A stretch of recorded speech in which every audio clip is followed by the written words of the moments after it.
नमस्कार मेरे प्यारे साथियों, स्वागत है आप सभी का आपका अपना यूट्यूब चैनल GTM क्लासेस में।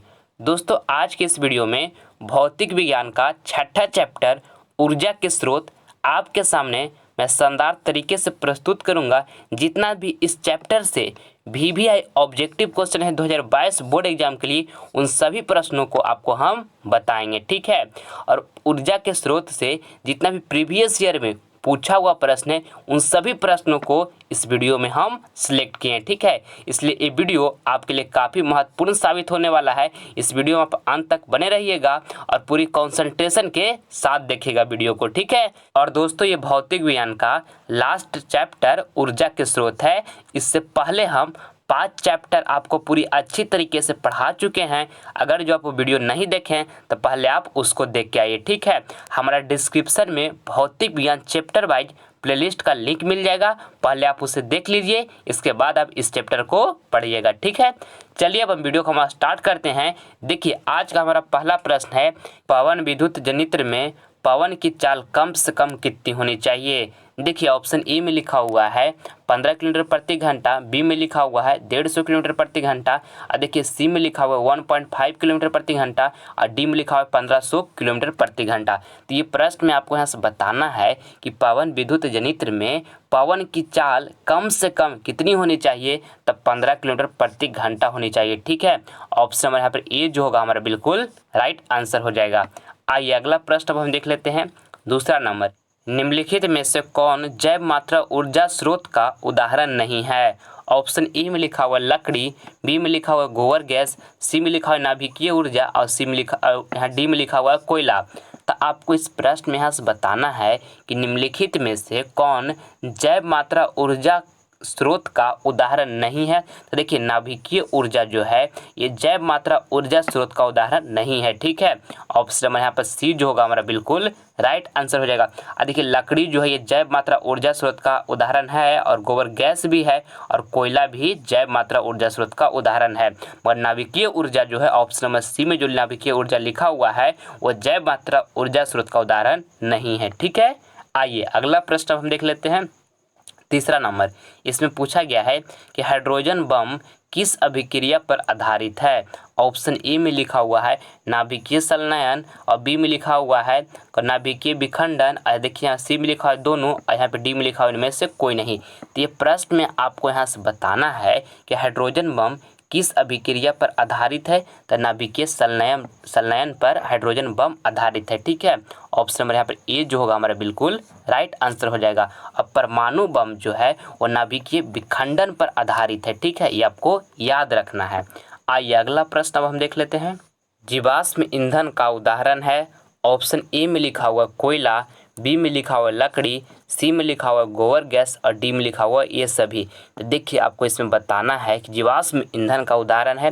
तो देखिए, जीवाश्म ईंधन जो है दोस्तों, इससे बनने में करोड़ों वर्ष लगता है, ठीक है। तो आपको बताना है कि जीवाश्म ईंधन का उदाहरण है तो कोयला जो है ये जीवाश्म ईंधन का उदाहरण है, ठीक है। ऑप्शन नंबर ए यहाँ पर हमारा बिल्कुल करेक्ट आंसर हो जाएगा।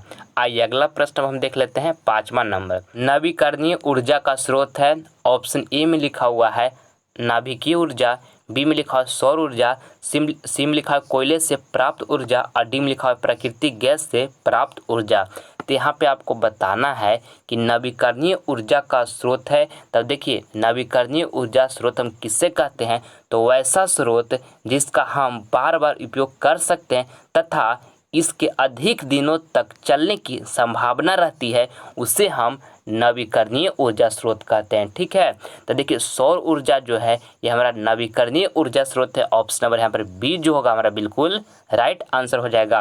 और देखिए, अनवीकरणीय ऊर्जा स्रोत हम किसे कहते हैं, तो जो वस्तु एक बार खत्म हो जाए तो उसे पुनः से उत्पन्न नहीं किया जा सकता है, उसे हम अनवीकरणीय ऊर्जा स्रोत बोलते हैं, ठीक है। जैसे में कोयला हो गया, पेट्रोलियम हो गया, प्राकृतिक गैस हो गया, ये सब अनवीकरणीय ऊर्जा स्रोत है, ठीक है। आइए अगला प्रश्न हम देख लेते हैं। 6ठा नंबर, इसमें पूछा गया है कि निम्न में कौन अनवीकरणीय ऊर्जा का स्रोत नहीं है। ऑप्शन ए में लिखा हुआ है पेट्रोलियम, बी में लिखा हुआ है कोयला, सी में लिखा हुआ है बायोगैस, और डी में लिखा हुआ है प्राकृतिक गैस। तो इसमें आपको यहाँ से बताना है कि निम्न में से कौन अनवीकरणीय ऊर्जा का स्रोत नहीं है? तो देखिए इसमें बायोगैस जो है अनवीकरणीय ऊर्जा स्रोत का नहीं है, ठीक है। तो ऑप्शन नंबर यहाँ पर हमारा सी जो होगा बिल्कुल राइट आंसर हो जाएगा। और अभी बताएं कि अनवीकरणीय ऊर्जा स्रोत पेट्रोलियम है, कोयला भी अनवीकरणीय ऊर्जा स्रोत है और प्राकृतिक गैस भी अनवीकरणीय ऊर्जा स्रोत है, मगर बायोगैस जो है ये अनवीकरणीय ऊर्जा स्रोत नहीं है, ठीक है। तो ऑप्शन सी यहाँ पर हमारा बिल्कुल राइट आंसर हो जाएगा। आइए अगला प्रश्न हम देख लेते हैं। 7वां नंबर, ये प्रश्न आपके बोर्ड एग्जाम के लिए काफ़ी महत्वपूर्ण है। पूछा गया आपसे इसमें कि नरौरा नाभिकीय विद्युत संयंत्र किस राज्य में स्थित है? ऑप्शन ए में लिखा हुआ है राजस्थान, बी में लिखा हुआ है महाराष्ट्र, सी में लिखा है उत्तर प्रदेश और डी में लिखा हुआ है गुजरात। तो यहाँ पे आपको बताना है कि नरौरा नाभिकीय विद्युत संयंत्र किस राज्य में स्थित है? तो उत्तर प्रदेश में स्थित है, ठीक है। ऑप्शन यहाँ पर सी जो होगा हमारा बिल्कुल राइट आंसर हो जाएगा। आइए अगला प्रश्न हम देख लेते हैं।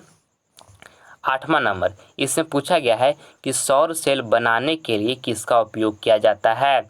ऑप्शन ए में लिखा हुआ है लोहा, बी में लिखा हुआ है चांदी, सी में लिखा हुआ है तांबा और डी में लिखा हुआ है सिलिकॉन।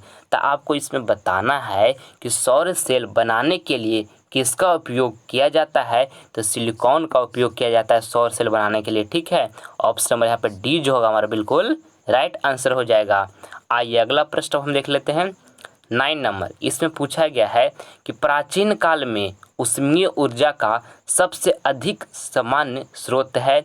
ऑप्शन ए में लिखा हुआ है बहता पानी, बी में लिखा हुआ है पवन और सी में लिखा हुआ है लकड़ी और यहाँ पे डी में लिखा हुआ है घास। तो यहाँ पे आपको बताना है कि प्राचीन काल में ऊष्मीय ऊर्जा का सबसे अधिक सामान्य स्रोत था तो लकड़ी था, ठीक है। तो ऑप्शन नंबर यहाँ पर सी जो होगा हमारा बिल्कुल राइट आंसर हो जाएगा। आइए अगला प्रश्न अब हम देख लेते हैं। 10वां नंबर, निम्नलिखित में से कौन सा ऊर्जा का अनवीकरणीय स्रोत है? ऑप्शन ए में लिखा हुआ है जैव मात्रा, बी में लिखा हुआ है कोयला, सी में लिखा है पेट्रोलियम, डी में लिखा हुआ इनमें से कोई नहीं। तो आपको यहाँ से बताना है कि निम्नलिखित में से कौन सा ऊर्जा का नवीकरणीय स्रोत है। तो देखिए जैव मात्रा, कोयला, पेट्रोलियम ये तीनों जो है अनवीकरणीय ऊर्जा स्रोत है, ठीक है। तो इसका राइट आंसर जो हो जाएगा इनमें से कोई नहीं। ऑप्शन नंबर डी जो होगा हमारा बिल्कुल राइट आंसर हो जाएगा। आइए अगला प्रश्न अब हम देख लेते हैं। 11 नंबर, इसमें पूछा गया है कि निम्न में से कौन सा स्वच्छ ऊर्जा स्रोत है? ऑप्शन ए में लिखा हुआ है कोयला, बी में लिखा हुआ है लकड़ी, सी में लिखा हुआ प्राकृतिक गैस और डी में लिखा हुआ इनमें से कोई नहीं।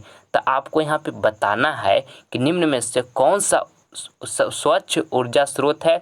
तो देखिए जो हमारा प्राकृतिक गैस है ये स्वच्छ ऊर्जा स्रोत है, ठीक है। ऑप्शन नंबर यहाँ पे सी जो होगा हमारा बिल्कुल राइट आंसर हो जाएगा। आइए अगला प्रश्न अब हम देख लेते हैं। 12 नंबर, सारा प्रश्न आपके बोर्ड एग्जाम के लिए काफ़ी महत्वपूर्ण है। एक भी प्रश्न आप स्किप ना करें, वीडियो को शुरू से लेकर अंत तक आप जरूर देखें, ठीक है। देखिए पूछा है इसमें निम्न में से कौन सा ऊर्जा सौर ऊर्जा के व्युत्पन्न नहीं है? ऑप्शन ए में लिखा हुआ भूतापीय ऊर्जा, बी में लिखा हुआ पवन ऊर्जा, सी में लिखा हुआ नाभिकीय ऊर्जा और डी में लिखा हुआ जैव मात्रा। तो यहाँ पे आपको बताना है कि निम्न में से कौन सा ऊर्जा स्रोत सौर ऊर्जा के व्युत्पन्न नहीं है। तब पवन ऊर्जा जो है ऊर्जा स्रोत सौर ऊर्जा के व्युत्पन्न नहीं है, ठीक है। ऑप्शन नंबर यहाँ पर जो बी होगा हमारा बिल्कुल करेक्ट आंसर हो जाएगा। आइए अगला प्रश्न अब हम देख लेते हैं। 13 नंबर, राणा प्रताप सागर नाभिकीय संयंत्र किस राज्य में स्थित है? ऑप्शन ए में लिखा हुआ गुजरात, बी में लिखा हुआ राजस्थान, सी में लिखा है तमिलनाडु और डी में लिखा हुआ उत्तर प्रदेश। तो यहाँ पे आपको बताना है इस प्रश्न में कि राणा प्रताप सागर नाभिकीय संयंत्र किस राज्य में स्थित है? तो राजस्थान में स्थित है, ठीक है। ऑप्शन नंबर यहाँ पर बी जो होगा हमारा बिल्कुल राइट आंसर हो जाएगा। आइए अगला प्रश्न अब हम देख लेते हैं। 14 नंबर, इसमें से पूछा गया है कि सौर सेल सौर ऊर्जा को रूपांतरित करते हैं। ऑप्शन ए में लिखा हुआ है प्रकाश ऊर्जा में, बी में लिखा हुआ गतिज ऊर्जा में और सी में लिखा है ताप ऊर्जा में और डी में लिखा हुआ विद्युत ऊर्जा में। तो यहाँ पे आपको बताना है कि सौर सेल सौर ऊर्जा को रूपांतरित करते हैं तो विद्युत ऊर्जा में रूपांतरित करते हैं, ठीक है। ऑप्शन यहाँ पर डी जो होगा और बिल्कुल सही आंसर हो जाएगा। आइए अगला प्रश्न हम देख लेते हैं 15 नंबर। और आगे बढ़ने से पहले आपसे हमारी एक छोटी सी रिक्वेस्ट है कि अगर जो आप अभी तक हमारे चैनल को सब्सक्राइब नहीं किए हैं तो इस चैनल को आप जल्द सब्सक्राइब कर लें, ताकि आने वाला वीडियो का नोटिफिकेशन जो होगा सबसे पहले आपको मिलेगा। ठीक है, देखिए 15 नंबर प्रश्न देखिए, इसमें पूछा गया है कि गोबर गैस एक प्रकार की है। ऑप्शन ए में लिखा हुआ है प्राकृतिक गैस, बी में लिखा हुआ बायोगैस, और सी में लिखा हुआ लकड़ी, यहाँ पे डी में लिखा हुआ है चूल्हा। तो आपको ये प्रश्न में यहाँ से बताना है कि गोबर गैस एक प्रकार की है तो बायोगैस है। ठीक है, गोबर गैस जो है एक प्रकार की क्या है तो बायोगैस है। ऑप्शन नंबर यहाँ पर बी जो होगा हमारा बिल्कुल सही आंसर हो जाएगा। आइए अगला प्रश्न हम देख लेते हैं 16 नंबर। इसमें आपको बताना है कि गर्म जल प्राप्त करने के लिए हम सौर जल तापक का उपयोग किस दिन नहीं करते हैं। ऑप्शन ए में लिखा हुआ है धूप वाले दिन, और बी में लिखा हुआ है बादलों वाले दिन, यहाँ पे सी में लिखा हुआ है गर्म दिन, और यहाँ पे डी में लिखा हुआ है पवनों वाले दिन। तो आपको इस प्रश्न में बताना है, ध्यान से समझिएगा, कि गर्म जल प्राप्त करने के लिए हम सौर जल तापक का उपयोग किस दिन नहीं करते हैं। तो बादलों के दिन नहीं करते हैं, यानी कि बादलों वाले दिन नहीं करते हैं। तो ऑप्शन यहाँ पर हमारा बी जो होगा बिल्कुल सही आंसर हो जाएगा। आइए अगला प्रश्न हम देख लेते हैं 17 नंबर। इसमें पूछा गया है कि एलपीजी गैस का पूरा नाम है। एलपीजी गैस जो आप घर में उपयोग करते हैं, एलपीजी जिससे खाना बनाते हैं, वो एलपीजी गैस ही होता है। ठीक है, इसका आपको पूरा नाम बताना है कि क्या होता है। तो देखिए ऑप्शन ए में लिखा हुआ है द्रवित पेट्रोलियम गैस, बी में लिखा हुआ है दाब पेट्रोलियम गैस, और देखिए यहाँ पे सी में लिखा हुआ है संपीड़ित पेट्रोलियम गैस, और यहाँ पे डी में लिखा हुआ है इनमें से कोई नहीं। तो आपको यहाँ से बताना है कि एलपीजी गैस का पूरा नाम है तो द्रवित पेट्रोलियम गैस एलपीजी का पूरा नाम है। ऑप्शन नंबर यहाँ पर बी ए जो होगा बिल्कुल सही आंसर हो जाएगा, द्रवित पेट्रोलियम गैस। आइए अगला प्रश्न हम देख लेते हैं 18 नंबर। इसमें आपसे पूछा गया है कि सरदार सरोवर बांध किस नदी पर बना है। ऑप्शन ए में लिखा हुआ है गंगा नदी, बी में लिखा हुआ है सतलज नदी, और सी में लिखा हुआ है नर्मदा नदी, और डी में लिखा हुआ है ताप नदी। तो यहाँ पे बताना है आपको कि सरदार सरोवर बांध किस नदी पर बना है। तो नर्मदा नदी पर बना हुआ है सरदार सरोवर बांध। ठीक है, ऑप्शन यहाँ पर सी जो होगा हमारा बिल्कुल राइट आंसर हो जाएगा। आइए अगला प्रश्न हम देख लेते हैं 19 नंबर। और बाबू इसमें से जो प्रश्न आपको याद नहीं होगा उसे नोटबुक पर आप अच्छी तरीके से लिखकर उससे आप हमेशा के लिए याद कर लीजिएगा। ठीक है, और मन से पढ़ाई कीजिएगा, एक भी मिनट अपना समय को बर्बाद नहीं कीजिए, क्योंकि अगर जो आपको माँ बाप का नाम रोशन करना है तो आपको मेहनत से पढ़ाई करना होगा बाबू, और दिन रात अपने समय को अच्छे कामों में वेस्ट कीजिए, ना कि आपको गलत काम में अपना समय को बर्बाद कीजिए। ठीक है, क्योंकि याद रखिएगा जीवन में मेरा एक बात कि जो समय जीवन में बीत जाता है वो लौट कर कभी भी नहीं आता है। एक सेकेंड आपका बीता हुआ उसको कभी भी वापस अपनी ज़िंदगी में नहीं ला सकते हैं। ठीक है, देखिए अब देखिए 19 नंबर प्रश्न। इसमें पूछा गया है कि भारत का पवन ऊर्जा द्वारा विद्युत उत्पादन करने वाले देश में कौन सा स्थान है। ऑप्शन ए में लिखा हुआ है दूसरा, बी में लिखा हुआ है तीसरा, और सी में लिखा है चौथा, और डी में लिखा हुआ है पाँचवा। तो आपको बताना है भारत का पवन ऊर्जा द्वारा विद्युत उत्पादन करने वाले देशों में कौन सा स्थान है। तो पाँचवा स्थान है। ठीक है, ऑप्शन नंबर यहाँ पर डी जो होगा हमारा बिल्कुल राइट आंसर हो जाएगा। आइए अगला प्रश्न हम देख लेते हैं 20 नंबर। इसमें पूछा गया है कि अनवीकरणीय ऊर्जा का स्रोत है। ऑप्शन ए में लिखा हुआ है पवन ऊर्जा, और बी में लिखा हुआ है जीवाश्मी ईंधन, यहाँ पे देखिए सी में लिखा हुआ विद्युत ऊर्जा, और डी में लिखा हुआ है सौर ऊर्जा।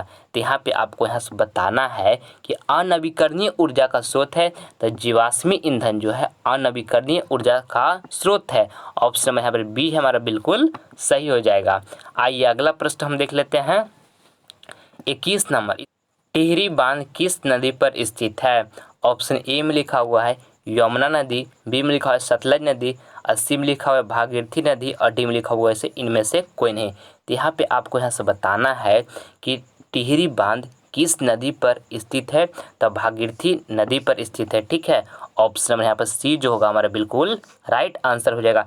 भागीरथी नदी जो है वो गंगा नदी का सहायक नदी है और टिहरी बांध जो है वो उत्तराखंड में है। ठीक है, ये आपको ध्यान में रखना है।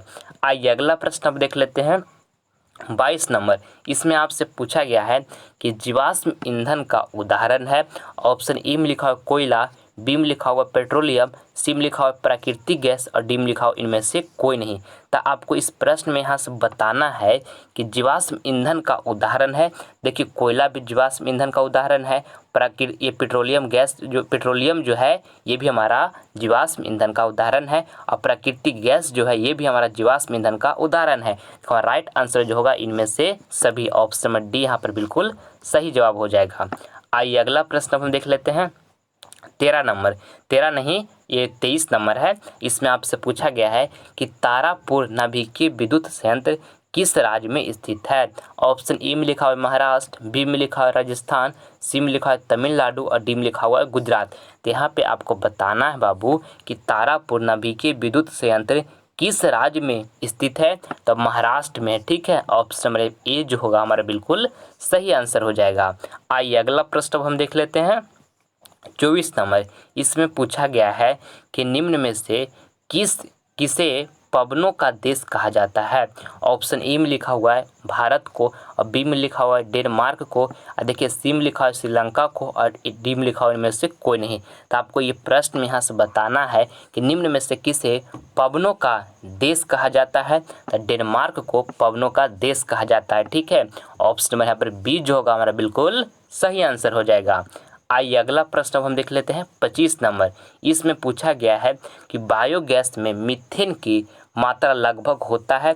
ऑप्शन ए में लिखा है 25%, बी में लिखा है 15%, सी में लिखा है 75% और डी में लिखा है इनमें से कोई नहीं। तो आपको यहाँ से बताना है कि बायोगैस में मीथेन की मात्रा लगभग होता है तो 75% होता है। ठीक है, ऑप्शन नंबर यहाँ पर सी जो होगा हमारा बिल्कुल राइट आंसर हो जाएगा। आइए अगला प्रश्न हम देख लेते हैं। यह आपका अगला प्रश्न जो है HW का प्रश्न है। ये प्रश्न आपको होमवर्क में दिया जा रहा है। ठीक है, इसका जवाब आप हमारे कमेंट बॉक्स में दीजिएगा जो ऑप्शन आपको सही लगेगा जो। ठीक है, प्रश्न में आपसे पूछा गया है कि सभी जीव जंतुओं के लिए ऊर्जा का अंतिम स्रोत है। ऑप्शन ए में लिखा हुआ है ग्रह, बी में लिखा हुआ है चंद्रमा और सी में लिखा हुआ है सूर्य और डी में लिखा हुआ है कोयला। तो जो ऑप्शन आपको सही लग रहा है उसका जवाब आप हमारे कमेंट बॉक्स में ज़रूर दीजिएगा। आपका कमेंट का हम प्रतीक्षा करेंगे। ठीक है, मैं उम्मीद करता हूं कि वीडियो आपको पसंद आया होगा। तो प्लीज़ आपसे लाइक करें, अपने दोस्तों में शेयर करें और आप हमारे चैनल पर नए हैं तो आप इसे सब्सक्राइब कर लें ताकि आने वाला वीडियो का नोटिफिकेशन सबसे पहले आपको मिले। मिलते हैं हम आपसे अगले वीडियो में, तब तक के लिए जय हिंद जय भारत।